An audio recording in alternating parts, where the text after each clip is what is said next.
اسلام آباد سے انسداد دہشت گردی عدالت میں پولیس اہلکار تشدد کیس کی سماعت ایمان مزاری اور ان کے خاوند ہادی علی چٹھا کا 3 روزہ جسمانی ریمانڈ عدالت نے محفوظ فیصلہ سنا دیا۔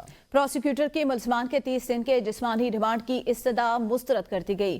آپ کو بتائیں، اصلاحات دہشت گردی عدالت میں پولیس اہلکار تشدد کیس کی سماعت ایمان مزاری اور ان کے خاوند ہادی علی چٹھا کا 3 روزہ جسمانی ریمانڈ منظور۔ عدالت نے محفوظ فیصلہ سنا دیا۔ پولیس کی جانب سے 30 دن کی استدعا کی گئی تھی جسمانی ریمانڈ کی، جس کو مسترد کر دیا گیا ہے۔ اصلاحات دہشت گردی عدالت میں پولیس اہلکار تشدد کیس کی سماعت کچھ ہی دن پہلے یہ واقعہ پیش آیا تھا، جس میں پولیس کی جانب سے موقف سامنے آیا کہ ان کے پولیس اہلکار پر تشدد کیا گیا۔ ایمان مزاری اور ان کے شوہر کی طرف سے آج اہم فیصلہ محفوظ فیصلہ سنا دیا گیا۔ پروسیکیوٹر کے ملزمان کے 30 دن کے جسمانی ریمانڈ کی استدعا کو مسترد کر دیا گیا، جبکہ اصلاحات دہشت گردی عدالت میں پولیس اہلکار تشدد کیس کی سماعت ہوئی۔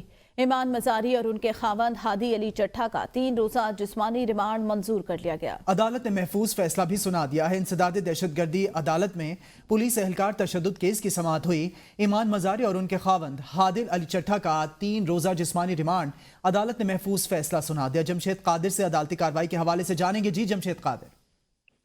جی بالکل، ایمان مزاری جو شری مزاری کی بیٹی ہیں اور ان کے ہسبینڈ جو ہیں ہادی علی چٹھا، انہیں گزشتہ روز گرفتار کیا گیا تھا اور آج انسداد دہشت گردی عدالت اسلام آباد میں پیش کیا گیا۔ کیس کی سماعت ابوالحسنات ذوالقرنین نے کی اور عدالت نے 3 روزہ جسمانی ریمانڈ منظور کر لیا ہے۔ بیسیکلی 30 روزہ جسمانی ریمانڈ کی استدعا کی گئی تھی پروسیکیوٹر کی جانب سے، اور یہ موقف اختیار کیا گیا تھا کہ جو فارمر ٹیم یہاں پہ موجود تھی، اس کی سیکیورٹی کو سبوتاژ کرنے کے لیے وہاں پر رکاوٹ جو ہے وہ کھڑی کی گئی اور پولیس اہلکار پر تشدد بھی کیا گیا۔ دوسری جانب سے آج جو اسلام آباد بار کے سابقہ صدر تھے کیسر امام، وہ ایمان مزاری کی جانب سے پیش ہوئے، کلی وہاں پہ پیش ہوئے اور ان کی جانب سے ریمانڈ کی مخالفت کی گئی تھی۔ اور ملزمان دونوں کیونکہ عدالت میں پیش کیے گئے تھے اور دونوں کی جانب سے یہ آفر کی گئی تھی کہ 164 کا جو بیان ہے وہ ریکارڈ کروا دیتے ہیں اور ہم یہ ایکسیپٹ کر رہے ہیں کہ جو ویڈیو ہے، مجوزہ ویڈیو، وہ بھی ہماری ہے، اس میں ہم انکار نہیں کر رہے، تو کس چیز کے لیے ریمانڈ چاہیے؟ پھر